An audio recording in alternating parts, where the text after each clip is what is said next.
Okay, I think I'll convene the meeting here.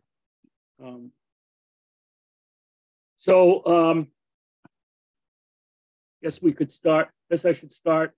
I'm waiting. I'm hoping to get an email sometime this evening from Jacob with the final totals of the name change poll, but I doubt if they've changed too much. Everyone voted the first week that they were out there, and then no one's voted on that ever since. Right. So 71 people voted. Okay. 41 voted to change the name. 30 voted to retain the name.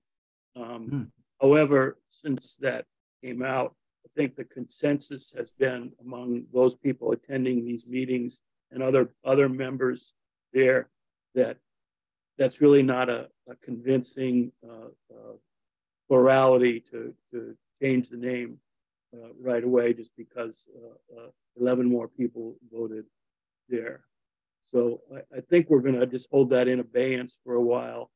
A lot of people thought that changing the name to somewhat to Pacific Northwest SABR was a good idea, and that it located us, gave us a real good idea of where we were, stuff like that, for all the people in the Northwest there. So I think I'm going to start using that when I address people to say Pacific Northwest SABR. Okay. Yeah, all you have to do is put a P in front of the current one. Yeah, I can find that, and even I can. Yeah. Would that change our spot in the alphabetized list of SABR chapters? Well, no, it wouldn't, because but the problem is that it's listed. If you go, it's listed in the W's with Washington. So. Okay, yeah. It doesn't have anything to do with that, as far as I know. Because if you go to the SABR overall SABR site there, it's listed as Washington, and you and I, Mark, and I don't know who else there are left out here. Oregon, Josh Burstein is here. I will say that I think it should be a part of the SABR trivia contest. Would be like to have a category where you have to match the chapters with where they actually are. So you can put on like the Ken Keltner and say, okay, SABR members, where the heck's that? And we're one of the few people would actually get. So. Yeah, well, I'm a member of that chapter, so I would. I realize that, but I think there is some. I think there are some chapters I wouldn't get, and I'm sure there's a lot of them that other people wouldn't get either. Yeah. Yeah.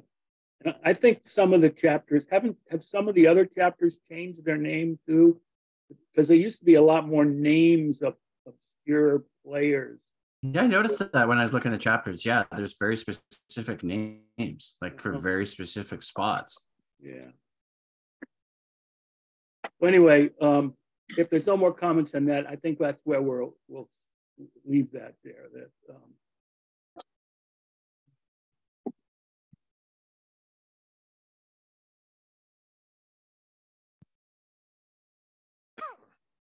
Okay, I think we'll leave that at that. Okay. Any other questions or comments on that? Okay. If you've ordered stationery or have a tattoo that says Northwest SABR on it, all you have to do is add the key to it, and you'll be safe. Okay, so the agenda here is pretty much a continuation of what we talked about 2 weeks ago. That is I'm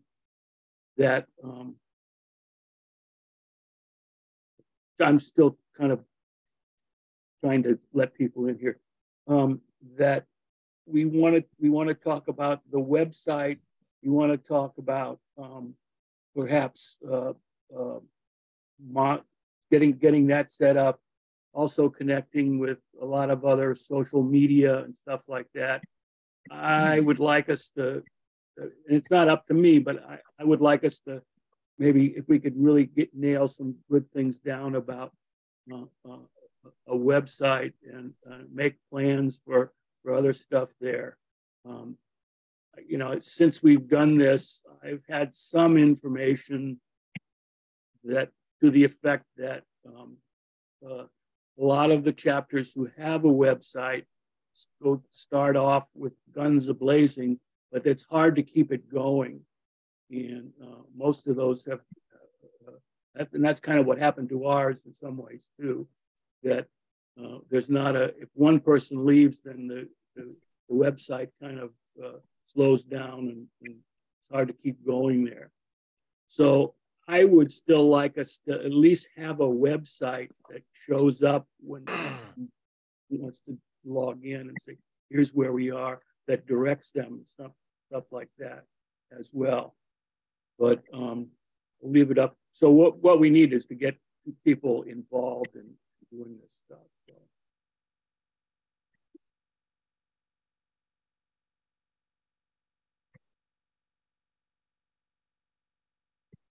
Like I think you said, Bob, there's like, let's look back at your email here. There's something to do with like needing different items relating to it, right? Like the domain, the hosting, Yeah. Setting up the WordPress part if we decide to go WordPress, or gentleman that was here last time said Squarespace or Wix or what have you, right? I mean, I've done it for my own websites, for my own like copywriting company. And it's like X amount of dollars. I mean, this is Canadian dollars. It's Canadian, this much for a domain for the year, this much for the hosting, template, right? Set the WordPress install setup, or go somewhere where the provider does it. Content. It's costs money. I mean, there's free options, right? Like, but I guess I'm using mine for business. And I want to show up in Google, so I've like optimized it for SEO and did all kinds of stuff to it. But I know there's a guy here last time who was talking about using Squarespace to do it, which is a good option. I mean, I think it depends though. Like you're right, someone's got to maintain it too, right? And then someone's got to spend the time developing it. Well, I just we have a website for the Puget Sound Civil War Roundtable. We use WordPress. My wife and I do the maintaining. We add our, stuff to it. We mostly put newsletters in it and updated schedules and that sort of thing. It's relatively inexpensive. We get fairly good traffic on it, not a lot. And you got to promote it too. You got to optimize it for Google, right? Like, do you care? Like, well, I mean, I guess we're kind of learning about, my daughter has got a tech background. She's built it out. She can help you. Yeah. And now the Buffalo Soldier Museum just paid. We have an old website and we're going to we're going to hire somebody to do a new one. They're going to optimize it and make it really, user friendly and good on mobile phones and all that. Well, that's also crucial too. It has to be optimized. And that is, right? That costs us $7,000 for a contract, which we just signed. Well, but the thing is, that's person's, like that person's, like, I know people who do that for a living, and I work with people like that, and it's Canadian dollars, but it's the same, because that's how people like that make money. They're professional developers, right? But the thing is, go ahead, Jane. What the package they offered would give us, a complete revamp. And then we could put in the content, but they would do all the basically building the platform. So if we wanted to add new photos or new things so we could make sales online and, bring it up to date and then also have it where we can put classes in for kids. And so with that, you can do all kinds of stuff. There's a lot of stuff, and then the package went from 7,000 to 20. And I have when I get a copy of our contract and our details, I can send you the details of the financial stuff in it. But I think that's great. But I think if we're going to do one for our chapter, I don't know if we're going to do 7K. I would suggest WordPress for now. No, we're not anywhere near, 4 figures seems like a lot. And it's a lot, but the roundtable spends a couple hundred a year. We have an email set up and a reservation set up through it. It's okay, but it's low level because we run Facebook page, and I do advertising through that, and it's Yeah, I all, mean, there's lots of stuff you can do. yeah. There's only so much you can do with a group that's only got 80 people in it. We also, so my experiences has been limited, but I'm not volunteering. I can provide maybe some content once in a while. I've already got enough things, but I'll be glad to help what I could with it anyway. Thank you. Okay. Because I do Yeah, like same. like Yeah, same for me. It's just it's different for me living in Canada because I don't know what the American dollar figures are, but I know what I've paid because I paid for them for my business and what I invested time and money into. And we would like it. One of the things when you get your website, you'll get your web count and where they come from. And we get people on the round table like Australia and Europe and everywhere else. So people do find it, and they do send emails once in a while. So I think even having just a low key WordPress one and then some promotion through social media, through Twitter and TikTok and all that, we could do some stuff with it. You get modern and use TikTok. Well, the classics now are, which is ironic because it shows how long I've been using social media. I remember when Facebook and Twitter were in their infancy, but yeah, more networks come online all the time. Instagram. Well, I mean, Instagram's been around for 10 years. Yeah, or longer. Reddit. Yeah. Snapchat. Quora, yeah. Snapchat, Quora, LinkedIn, TikTok, right? Yeah. So, Bob, if you wish, I could pass along what I got from Jacob when I talked to him. Yeah, I'd appreciate it. Yeah. Okay. So I talked to Jacob. For those of you who don't know, Jacob Pomrenke is the data service manager, essentially runs the website for, among hundreds of other things that he does for SABR, but that's one of them. He's in charge of SABR.org.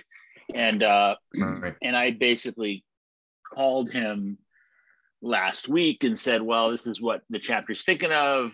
Do you, two questions I really had. One is, how can this best work with the national in terms of not duplicating work? And also if he had any cautionary tales that he wanted to pass along in terms of what we should be watching for. And he basically said that he's been in his position for probably 15 or 20 local chapter websites that have come online. And as far as he can tell, they all failed. Because in the sense that they ran out of steam.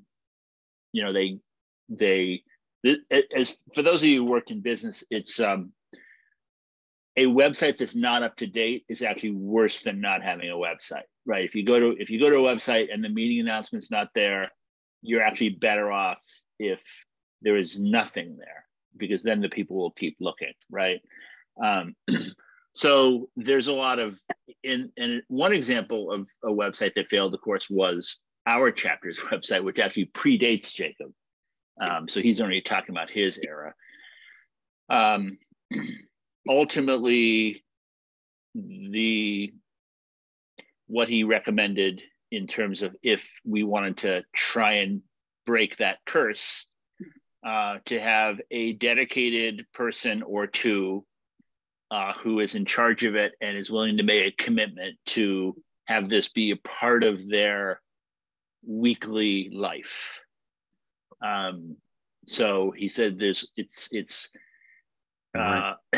that it's easy to find people that are willing to help, but it's very difficult in his experience to find people who are willing to be in charge, or willing to be the person that has to update it or has to delegate somebody else to update it.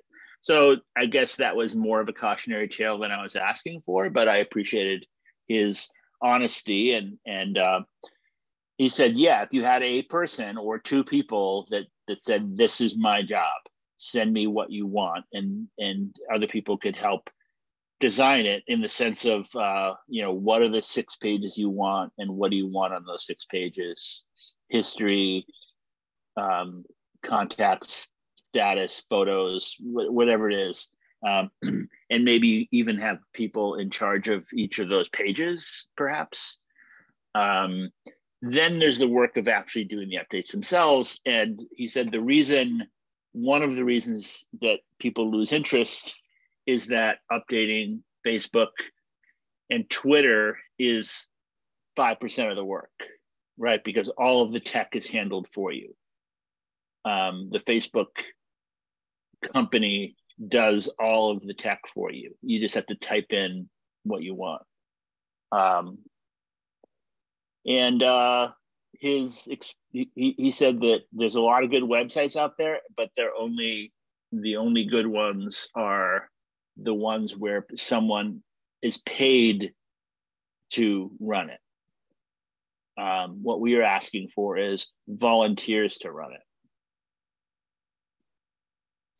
So anyway, his suggestion for as a start was a dedicated Facebook manager, which I think we have. That's probably Bob.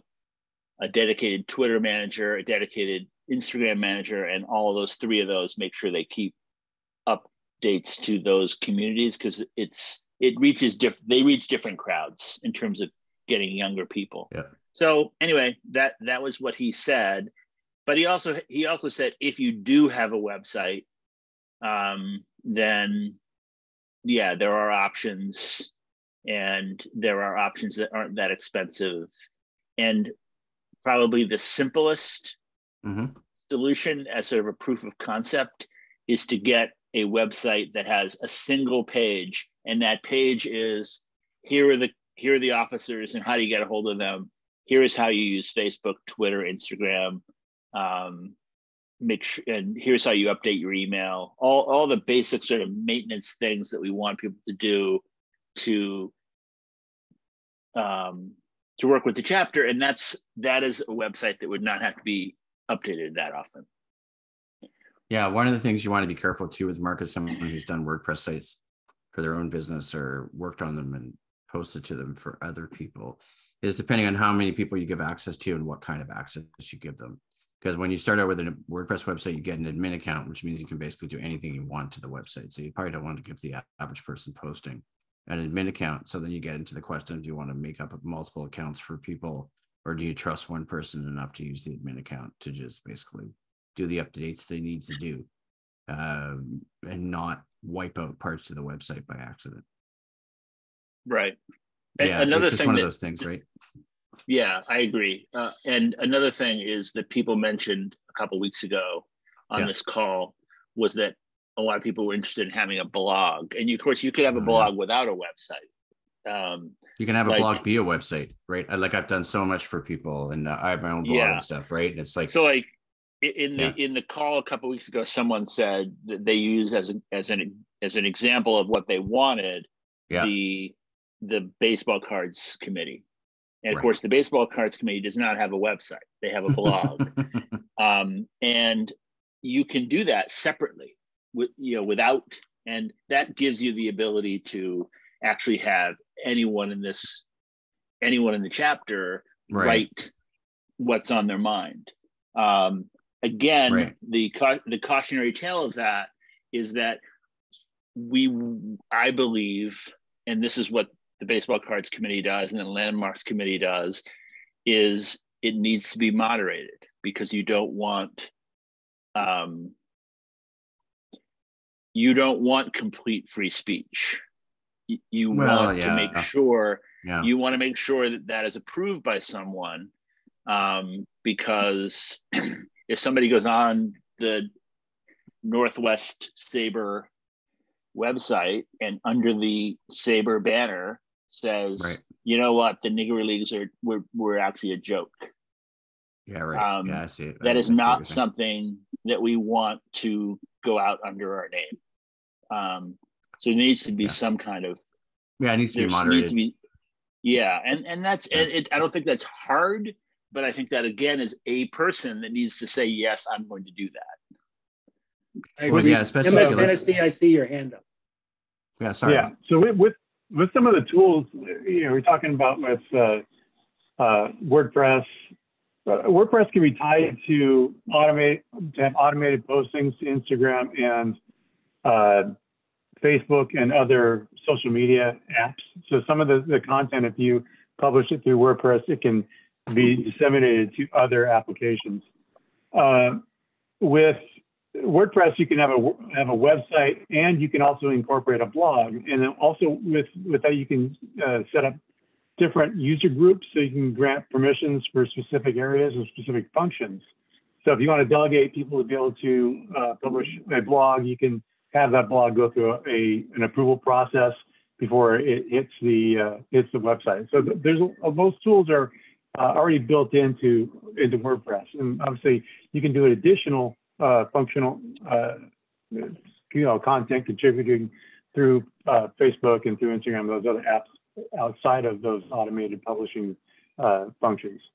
So there are a lot of things. This is something I do all the time with my baseball content. So I'm familiar with them.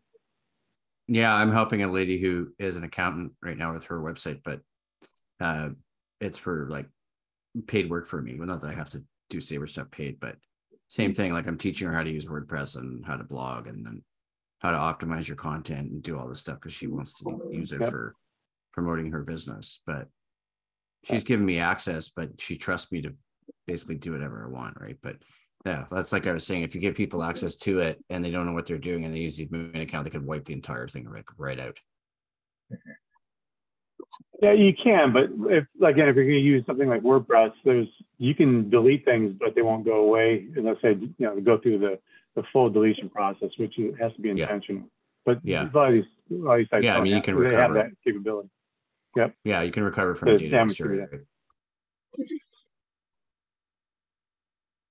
So I guess my suggestion, Bob, in terms of a path forward is to come up with a consensus with the group, especially with you and Tip, of what actually you want, like what functionality you want that we don't currently have. Like, what is that? Is it a blog? Do you want the website to be informational? Do you want it to be historical? Do you want it to be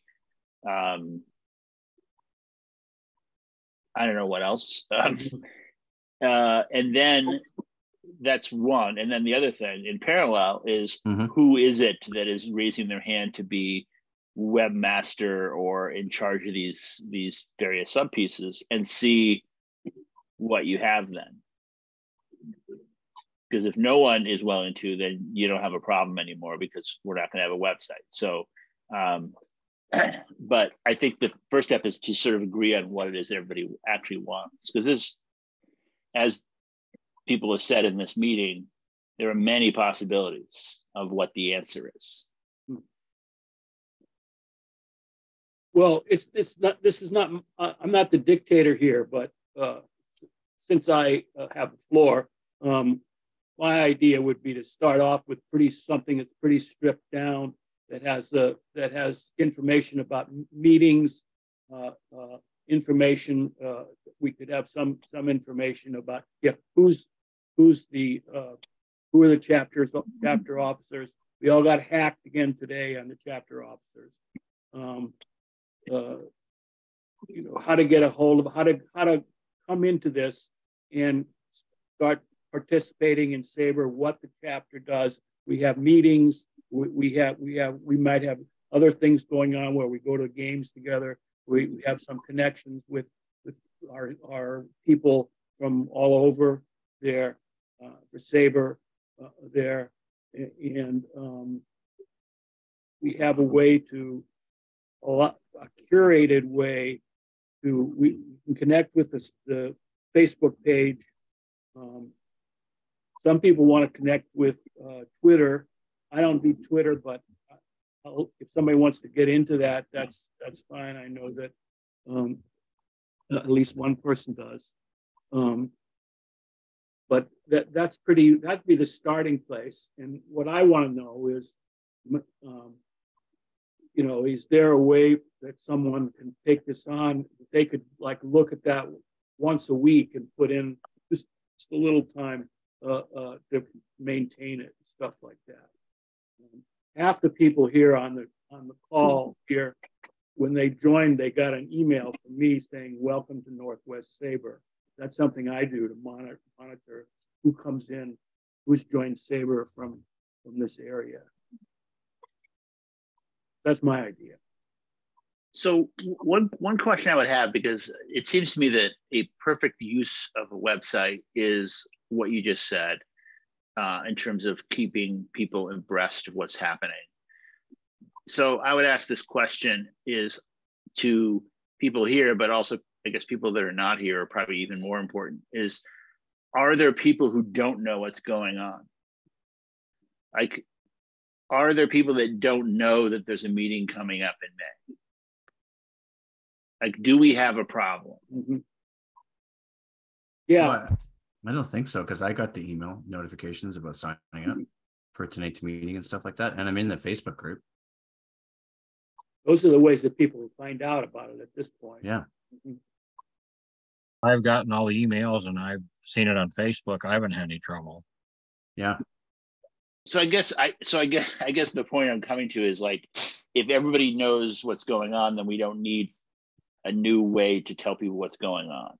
If you don't include that kind of information on your website, you're excluding everybody who's not already a member. If your goal is to drive membership, you want to let people know what you're up to. I'm the one last week who talked about Squarespace. Right. The website that I've shared there in the chat is my own.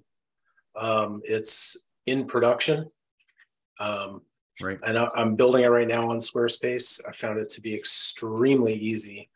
The primary target for our consulting agency is going to be in the tech industry. We've had some good feedback from folks there already, so feeling really good about it. I've built a website for another small business of mine on Shopify before, another e-commerce website, and have the Buck Leonard website, Buck Leonard Association website built through a partnership of mine. That website's built on WordPress. And there's I would say that my experience has been WordPress is a lot more difficult to learn for people who don't have any base of knowledge or have some kind of tech phobia. Right. The all-in-one platforms have been extremely user-friendly, very, very intuitive, and it would be easy to create a website and also create, a user guide essentially for how to use it. They all include the ability to create a blog as well. What I would recommend, based on, I guess, other SABR sites that I've seen as well, is certainly that base contact information. As an example, I was contacted by some folks in Akron last week to do a talk back after a play about Jackie Robinson, and they wanted somebody local. So I went right to the SABR website to find the contact info for the folks at Akron, and it was all wrong. So there's an example that Mark pointed to of, having a website that's out of date is really bad for business. So the other point that you made was about having a website that, if you don't have somebody who you do a weekly update,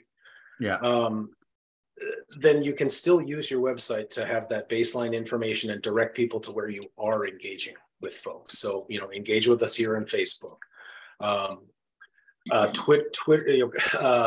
Twitter is definitely a whole other beast. You want somebody who's excited about Twitter to take those controls on. But I will on record offer my services to build a website. And the total cost for the hosting, the the URL and all of that stuff is probably going to be no more than around $500. But I would be happy to build it. It would probably build it on a platform like Squarespace, if not Squarespace itself, simply because it's so easy to use, and it does allow you the opportunity at some point to, if you so wish, to create paid events there as well. So you can eventually plug e-commerce into it. It's endemic to the platform. It won't take much. It would just take coordination of content, and to what was said earlier, it's really all about what do you want the website to do for the organization, and making that baseline, information available, and it can be added to as you go. What I would recommend for the blogs is to simply have an editor or an editing team or editing review team, whatever that blog post can be submitted to, but then have your webmaster actually post them to the site. Doing a weekly update of here's 2 new events and a new blog post, no more than 15 minutes. So it's really easy. So what I'm definitely interested in long term with my engagement in SABR is I'm interested in spending my time with organizations, with groups of people who are trying to do great things, do good things in communities. And so that's why I've tied my work in baseball to the Negro Leagues. And I do hope to have some opportunities coming up again later this year with that stuff. Any questions about any of the stuff that I just threw out there? I don't think so. I think the only thing is, with my background in web development and WordPress, I would say, Tad, is that people use WordPress for higher end businesses or any business, and it's more powerful. It's also better and probably easier to upgrade, especially if you really scale up a website for an organization and you really want to do heavy duty e-commerce and stuff like that. I've used Squarespace a little bit. I didn't love the interface with a web development background, but I can still use it. It didn't excite me, but I'm just one person, right? So yeah. So is Pacific Northwest SABR going to do some heavy duty business? But if you decide to upgrade it down the road, it just gives you more flexibility. Perhaps. Yeah. The only way I could possibly think about it right now is if we might expand a lot of chapters to maybe have a meeting where there's a meal served or something like that, and we charge to come to a catered meal or something like that, or to rent a room at a place that had a certain charge, and we charge people $10 a head to come in. Mm-hmm. There, that's the only thing I could think of there. Unless you want to make up some T-shirts that say Pacific Northwest SABR. I have a question for you, Bob. As a 2-time rookie member, and the reason why I let my first membership elapse was that somebody tried to scam my credit card. I was doing automatic payments, through the SABR office down in Arizona, and then obviously I wasn't real happy about that. So I had about 10 months that I didn't belong, and then I rejoined only after I insisted that I be able to send a check to them, and then they were kind enough to give me a senior discount. I didn't know there was a thing, so I was a happy camper at that point. But my question is, you've been very good and very diligent about sending emails out and telling me, and I assume everybody else, about the meetings that we have every month. And I've been entirely happy with just the email aspect. Why is there a need for a website or a blog or a TikTok or Instagram or any of that stuff? Or is it a lot of work? Go ahead. I'm sorry. Is it an awful lot of time and effort that you can't afford to spend anymore, I guess would be my question. Is it a pain in the neck to you? Sometimes it is. But it's a task that I gladly take on. But I think to your point, well, if we do it that way, we just are talking to ourselves.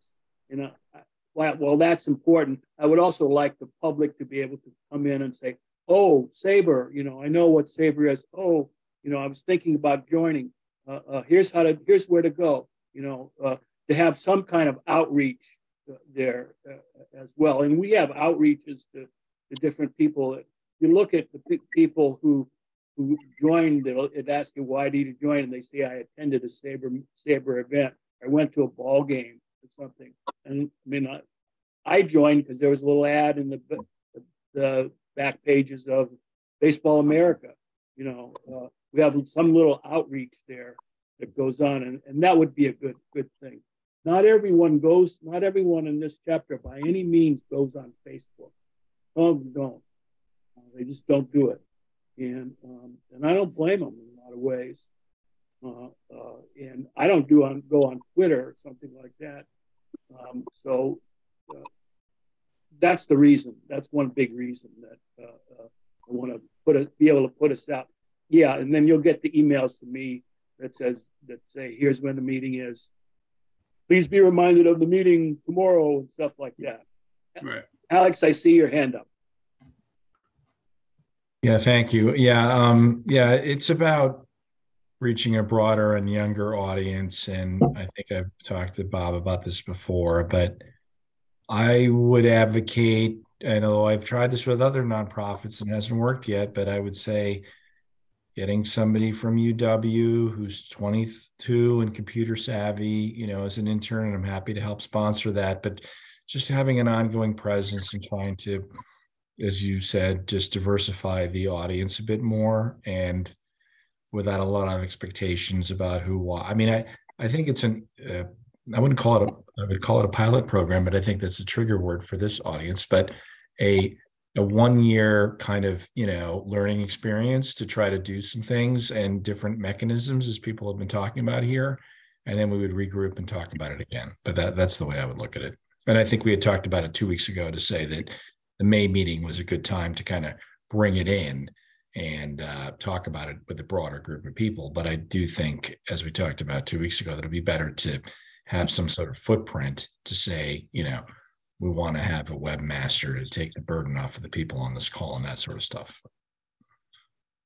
Well, so one thing I wanted to say is that despite what I said earlier about the fact that Jacob said that, you know, it hasn't worked before, I also think that isn't necessary. We shouldn't necessarily shy away from it for that reason, because there's a lot of talented people that can make it work. It just all my caution only had to do with making sure we find that person in advance before embarking. One of the things that I think would be a really cool opportunity would be if someone, and this is the younger audience thing, which people have mentioned here a few times, is if somebody wanted to create and manage an account on Instagram, which is a younger audience than Twitter. I mean, Twitter is a younger audience than Facebook, and Instagram is younger still. And what is cool about Instagram is, well, there's a couple of things I'll say about that. One is that SABR is going to be promoting, starting this spring, 80,000 new images that we just got donated from the Rucker Archive. We also have a couple of massive ephemera collections in our chapter. And one of the ways, one avenue for growth that I can see among young people would be if there was a account on Instagram that was posting photos of Northwest baseball like once a day. And that would be something that a person who was on Instagram already would probably be able to do in minutes. And might make us cool with my daughter, who is 24, says that Instagram is already too old. Like, yep. But it's like baby steps in the direction of getting a younger audience. But I think that somebody last week mentioned the baseball cards committee, and I will tell you that their Twitter account is followed by something like 12,000 people. Oh, wow. And so it is not an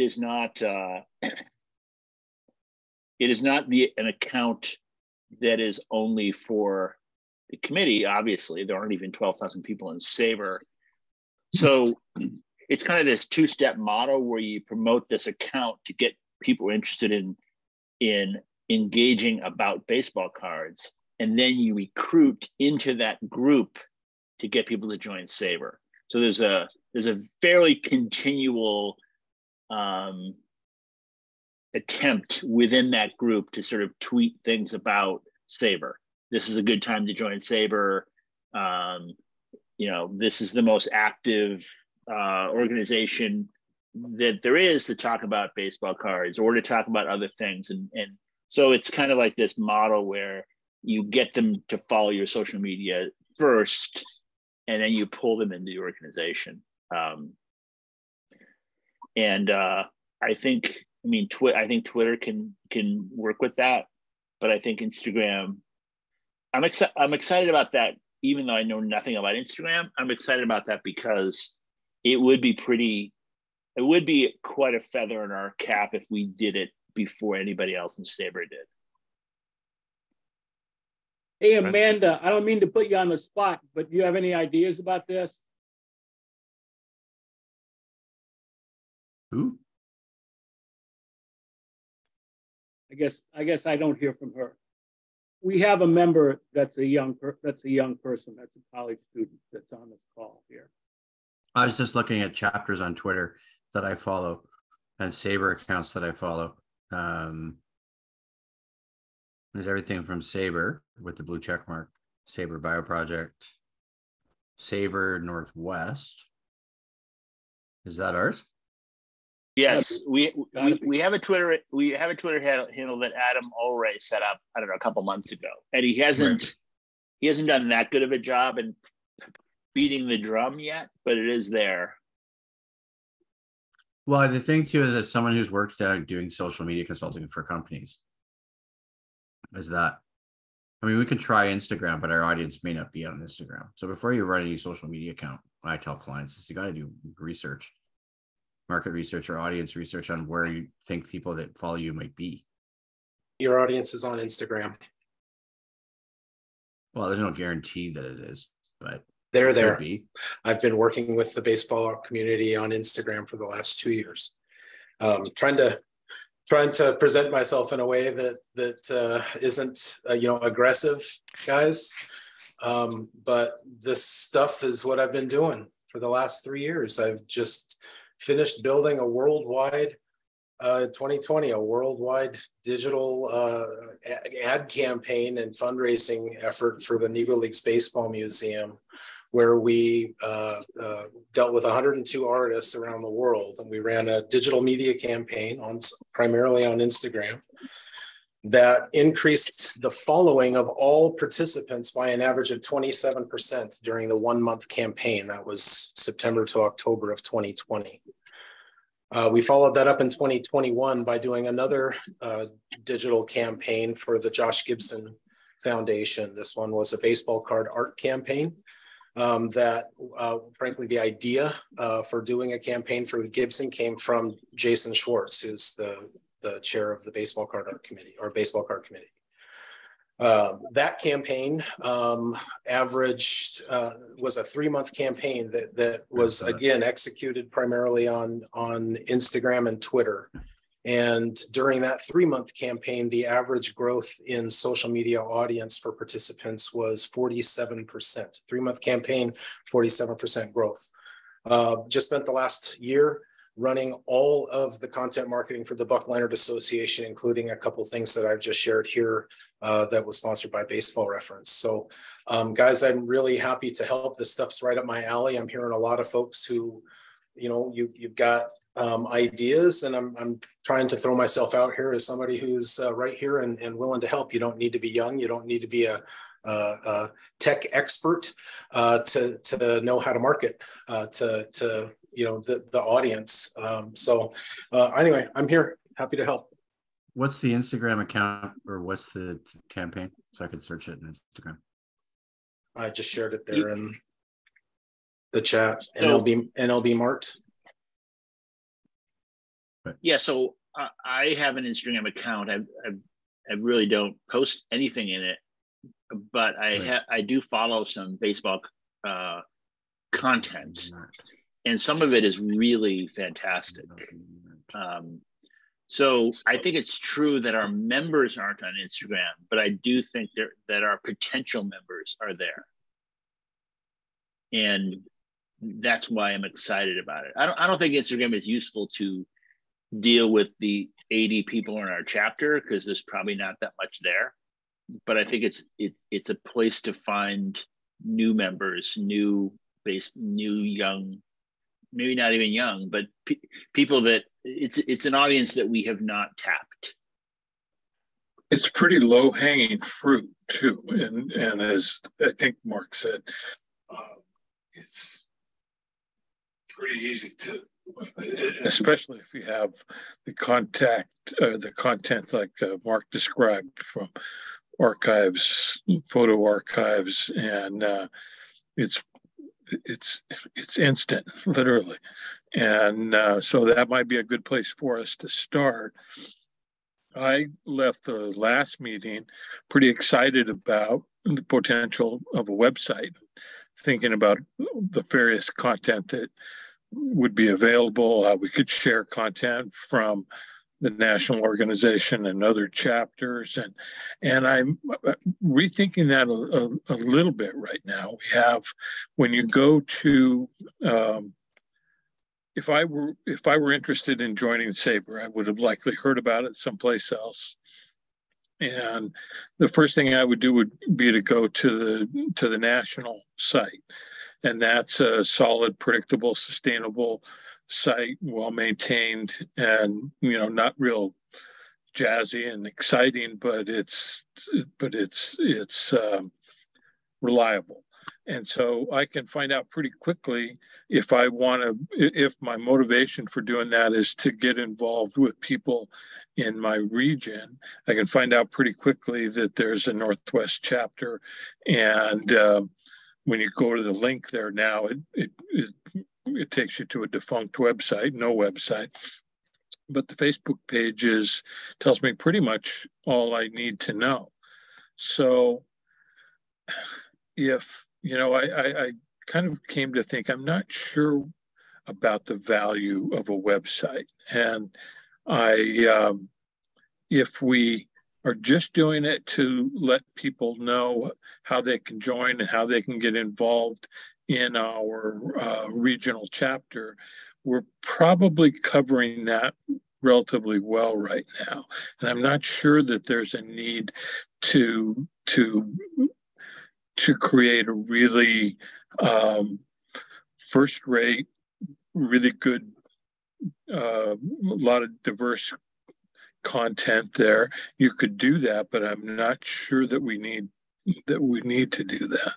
But the Instagram account, sorry, I'm rambling here, but I think there is a need to draw people that we're not reaching now. The Instagram account seems like a really good place to start for that.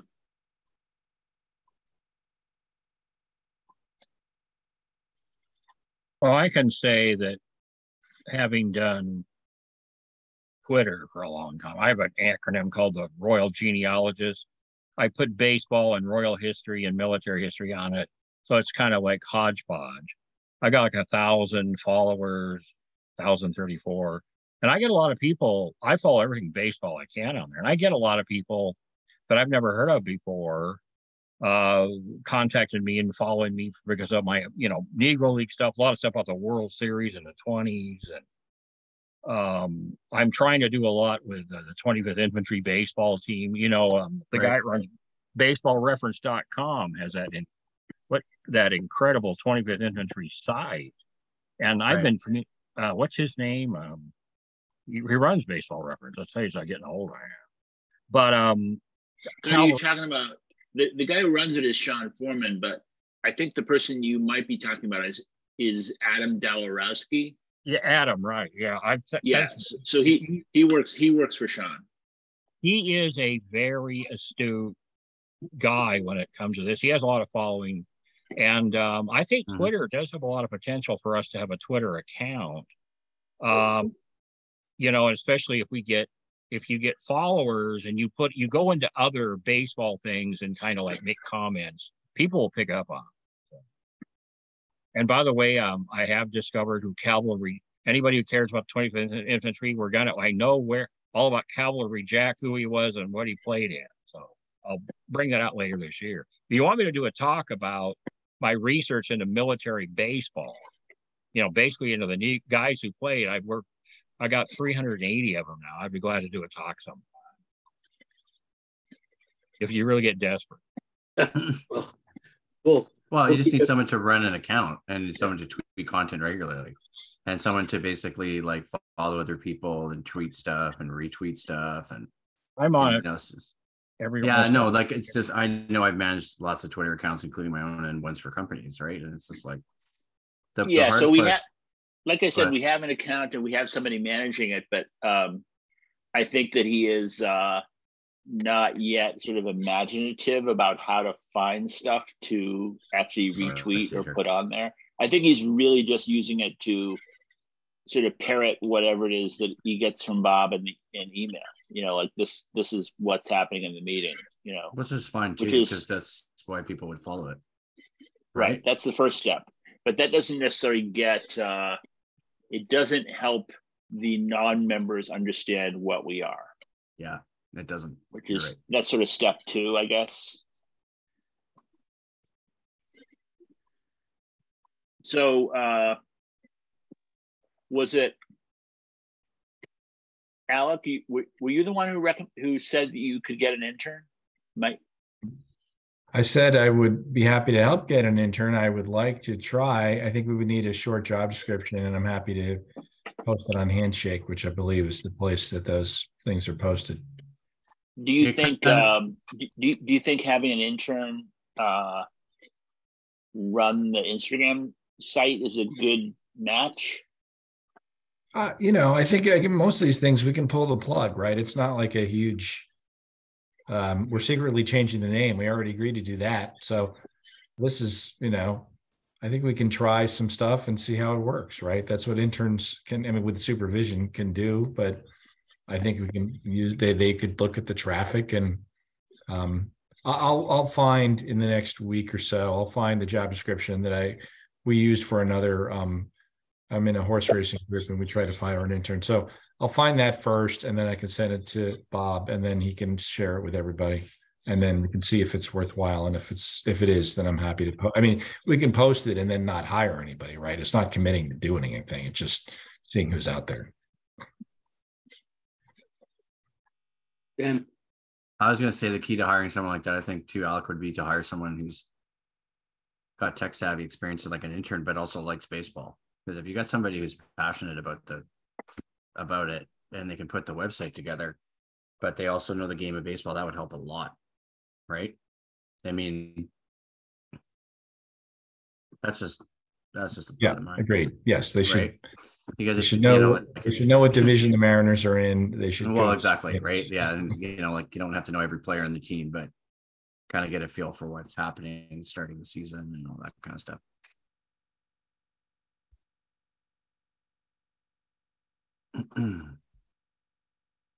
Okay. Well, Anthony, check the chat. Amanda's written back. I've just checked the chat. If you want to go ahead and say that. Yeah. Where is Amanda? Is she even here? Yeah, she's Amanda's in the chat. Here. Yeah, and she is already posted on. So what I said, let's just form a subcommittee of 3 folks, architect it out. They provided an update next month, because we're just kind of going around and around here. Yeah, we've had a lot of stuff going on. We've got lots of content. There's no problem about that. So it's just a matter of, either, shit or get off the pot. Yeah, no, I can help out with the subcommittee because I have like 20 years of social media experience or a long time. Anyway, Yeah, I mean, it's just I helped right. somebody once Great. create Okay. a content calendar. All right. Bob, so Okay. Ben's on the committee. Looks like Yeah, I Tad's can on help the you guys. committee. Yeah. Anyone else? Alec? Anyone else? I can join. Okay, Mark on the committee. There you That's go. a good group. That's a good. All right. Group. I'll come into that too. That's a good group though. Okay. Great. So you guys meet offline, chat about what you need to chat about, and report back next month. Yes, sir. I'm just kidding, Anthony. No, it's I good to, I like short meetings. no, I understand. Yeah, no. I just So can someone like maybe Ben be the person who will chair this committee so that you can sort of Yeah, sure, I can. I can just drop my contact info in the chat here. And just email me. And all I mean is like the Okay. person who sort of gets the conversation going and keeps everybody on track. It's not a dictatorial, but oh God, no, I wouldn't. I've been on groups before where everyone agrees to be on the committee, and then since no one's in charge, nothing actually happens because they're waiting for that email. Oh yeah, so no, I'll make very sure. Linear. We have a message from Amanda too, who is by far the most closest to a college student there too. So. She needs to be on the committee. Exactly. What? She needs to be on the committee. Yeah, because she's got a connection to. Amanda, do you want to be on the committee?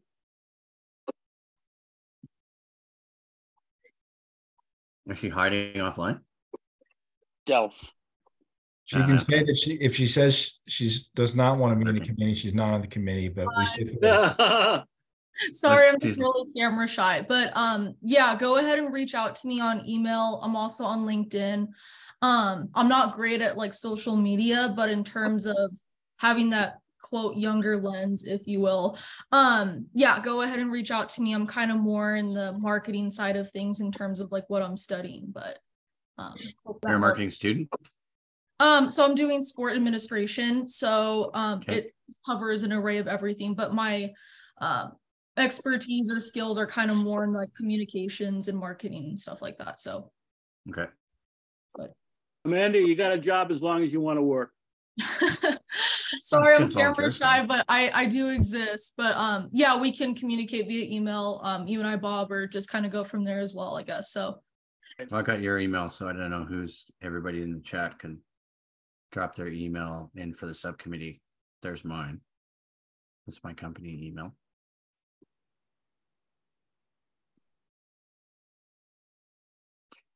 Awesome. If you don't, sounds like we're ready to roll here. Yeah, sounds good. If Ben, if you don't get everything, I can send you everyone's email. I'll just cut and paste it out of here. I just opened a text edit document at Mac. I'll just cut and paste it out of the chat into here, and I'll just submit it. Let me know if you have any problems. Thanks, Bob. Appreciate that. It would behoove everybody to hit that link that Tad, some of the Instagram account links that Tad left in the chat room. They're really well done, and if you have an Instagram account, it should take you right there. Yeah, I checked out NLB Mart just to see what it had.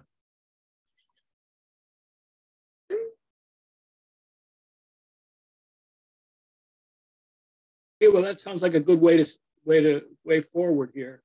Okay, so I got, sorry, Bob, just so I got Amanda's, I got Alec. I got Mark's. Okay.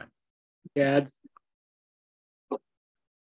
Tad didn't drop his in here. Maybe it's here.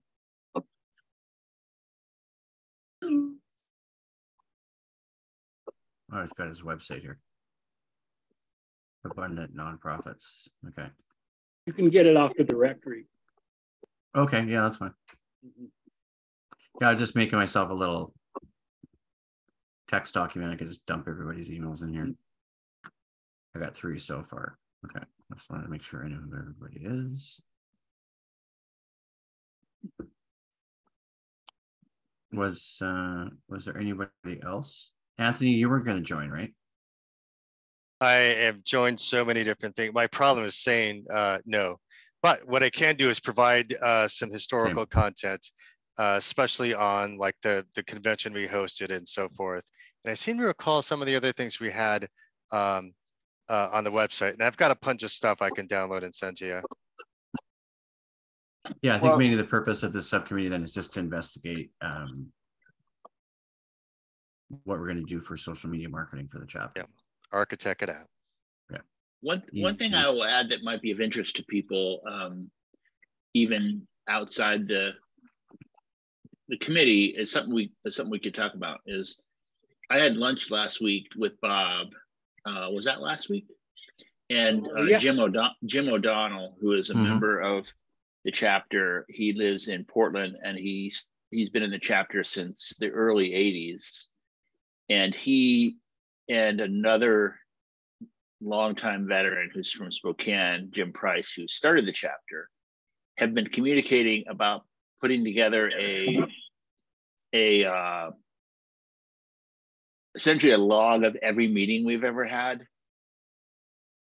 And they're trying to get their memories together to see how close they can get to doing that. And while we were talking, one of the more interesting things, I think Bob would agree, is that he was reminiscing about some of the guests they've had at past meetings. And this would be going back to the 80s, like when they had Gaylord Perry, when he was a member of the Mariners. And they've had lots of other sort of Hall of Fame players over the years, like long before I joined. And I've been in the chapter for 25 years, but they were way before my time. And it was just interesting. I mean, it's kind of an interesting thing to, and the National does this too, is to say, hey, we had Cool Papa Bell at one of our national conventions. And that is something that they use to say, hey, you could come to the convention, you could meet the Cool Papa Bell of 2023 and tell your grandkids about it. So it's kind of neat to have that history, and the website is kind of the place to do it, really. I guess for our chapter, it seems like we had Ryan Divish. I think that would be a pretty easy way to get it. That's the speaker we've already had that you could almost have as a speaker, like what you're saying, Mark, to entice people. I mean, like Ryan's somebody I would think would draw people no matter what, just because of who he is and what he does. And he's already come to meetings. Sure. That's just an immediate thought, just because I was here for my first meeting in December, and he was the one that was like answering all the questions. Yeah, we've had him several times, I think. He's been great. We've got some really notable people for different times there. I think Isla Borders was a draw. Definitely. I live 1 block from Jamie Moore's son. Actually, I was talking to him today. So somebody that we could. Well, that's the thing. There's always people. Yeah, if you got contacts like that, it never hurts to ask. All they could say is no. Exactly. We had Mel Stottlemyre once. I don't remember who got him. That was a big get. Yeah, I don't know Mel. That's not my generation, but Todd Stottlemyre saw pitch for the Jays. So yeah, I don't know if we've had the second generation, but we could get them too, because they grew up in Washington. I don't know if they still live around here, but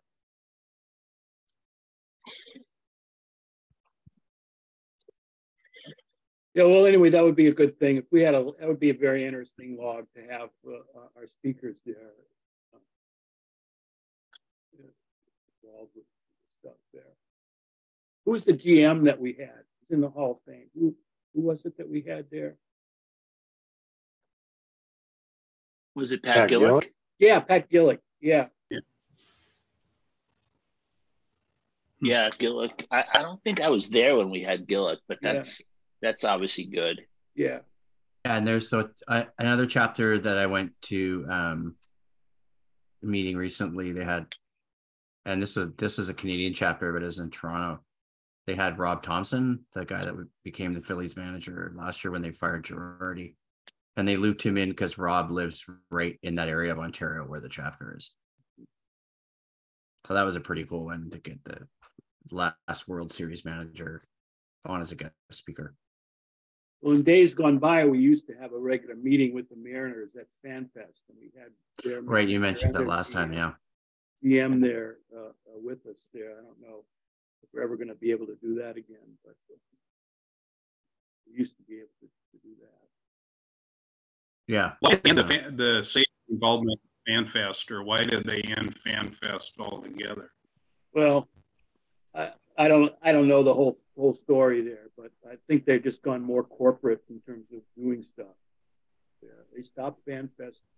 I think MLB is making everything the same, and they don't want FanFest.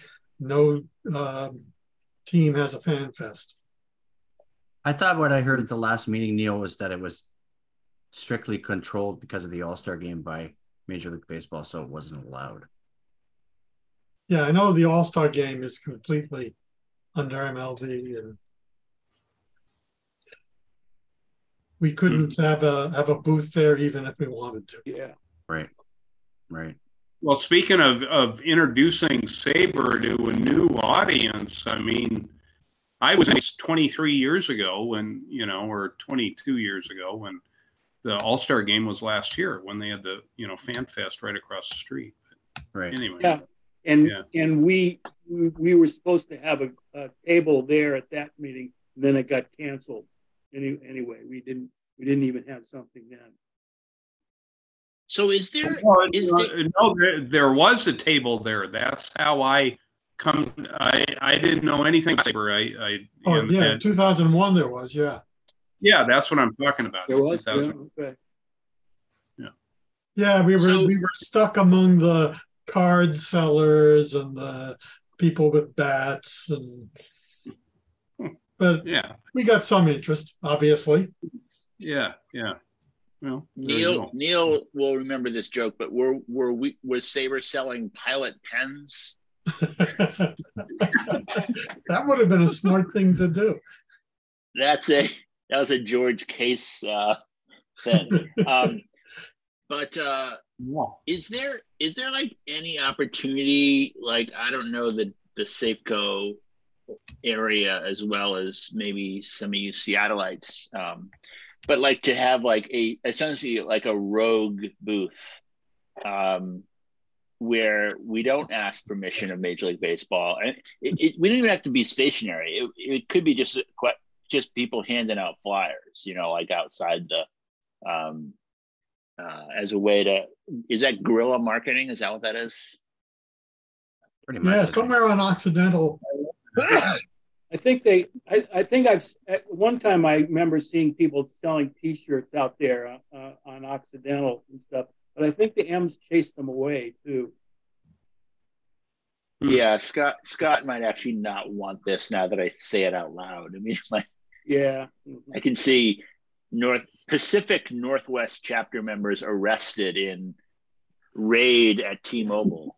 The perp walk, but that would give us a certain notoriety there too. We actually could grow members. Who was it who ran Lookout Landing?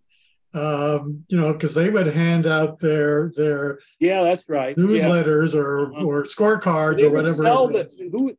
They would sell what was that? They would sell that newspaper there on the corners.